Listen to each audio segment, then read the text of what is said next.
है है गरिब कहिले मर्दैन हैन।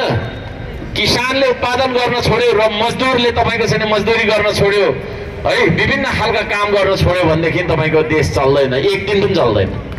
त्यसो भएको कारणले गर्दाखेरि श्रम गरेर खाने मान्छेलाई हामीले सम्मान गरौँ, राज्यले सम्मान गरोस्, समाजले सम्मान गरोस्, प्रत्येक व्यक्तिले सम्मान गर्नुपर्छ।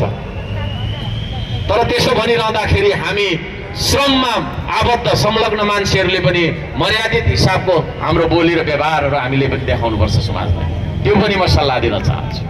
धेरै कुरा मलाई भन्न छैन, यहाँ भन्नु पर्दाखेरि मैले भनिरहेको छु, नेपालमा म भन्दा धेरै बोल्न सक्ने कोही छ जस्तो मलाई लाग्दैन हैन।